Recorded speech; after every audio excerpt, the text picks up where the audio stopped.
Good morning. সকাল সকাল উঠে আমি সমস্ত কাজ সেরে নিচ্ছি। তারপরে আমি আজকে রান্না করে একটা জায়গা যাব আর কি। তো সেই জন্যে আজকে কাজগুলো সেরে নিচ্ছি। এখানে পুজো করে নিলাম। আজ হচ্ছে ঈদ। তো ঈদে আমার একটা বান্ধবী ওদের বাড়িতে নিমন্ত্রণ করেছে, তো ওখানেই যাব। তো এখানে আমি করে নিচ্ছি আলু ভাজা সকালে আর রুটি, আর তারপরে খাবার বানিয়ে নিলাম। আর এইটা হচ্ছে মোচা, এটা আমার শ্বশুর বাড়িতে গাছটা হয়েছিল, তো পড়ে গেছে কলা গাছটা, সেইটা মোচাটা নিয়ে এসছে। তারপরে আমি রেডি হয়ে, আমি কিছু খেলাম না, আমি হালকা খেয়ে পরে রেডি হয়ে চলে গেলাম বান্ধবীর বাড়িতে, কারণ ওখানে আজকে খাবো। তো এখানে এই ওদের বাড়িতে এই বিড়াল বাচ্চাটাকে কিনেছে, দেখো একদম ছোট, আর সব সময় চিৎকার করছে।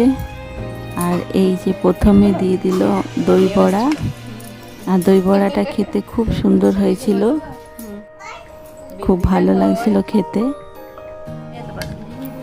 তারপরে এখানে চিকেন বিরিয়ানি করেছিল। আমরা বিরিয়ানি অল্প অল্প খেয়েছি, বেশি খাইনি, কারণ আমাদের ওই দই বড়া খেয়ে পেটটা ভর্তি হয়ে গেছিলো। তারপরে দিয়েছিল সিমুইয়ের পায়েস আর মিষ্টি। আর তারপরে বাড়িতে চলে এলাম। আর এসে পরে রাত্রেবেলাতে রুটি আর ডিমের আমলেট করলাম, সবাইকে খেতে দিলাম। আমি অল্প জলমুড়ি খেয়েছিলাম।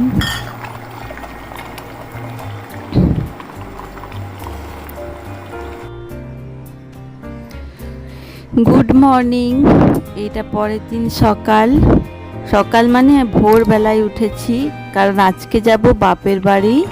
তো ভোর ভোর উঠে আজকে কাজগুলো তাড়াতাড়ি করে সেরে নিচ্ছি, কারণ 9টার মধ্যে আমাকে রান্না সেরে নিতে হবে, 9টার সময় বেরোবো।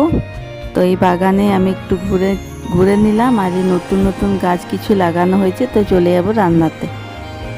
তারপরে এখানে আমি সবজিগুলো রাত্রে কেটে রেখেছিলাম, তো সেইগুলো বের করে রেখে দিলাম।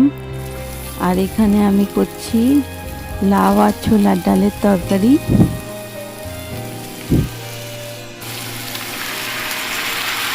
তো তরকারিটা খেতে খুব ভালো হয়েছিল। আর আমি পোস্তটাও বেটে নিয়েছি। এখানে আমি করছি আলু পোস্ত আর পাঁপড় ভাজা আর চাটনি আছে করা। তো এই খাবারটা আমি করে দিলাম।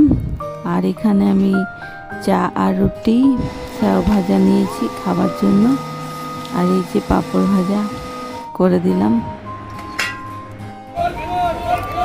এরপরে চলে এলাম বাস স্ট্যান্ডে। এখানে আমার বোন আসবে, বোনের মেয়ে আর দাদার ছেলে। তো আমরা এই 4 জনে যাব বাঁকুড়া। তো বাসে চেপে গেছি। এসবিএসটি বাসে টিকিট পেলাম না, তো এখানে আমরা এমনি সুপারফাস্ট বাসে চেপেছি। মোটামুটি বাসটা ঠিকই যাচ্ছে।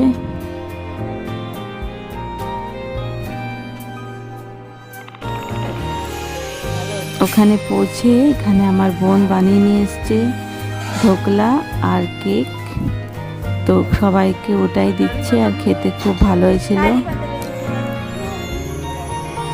তারপরে আমরা দুজনা চলে গেলাম চানাচুরের দোকানে।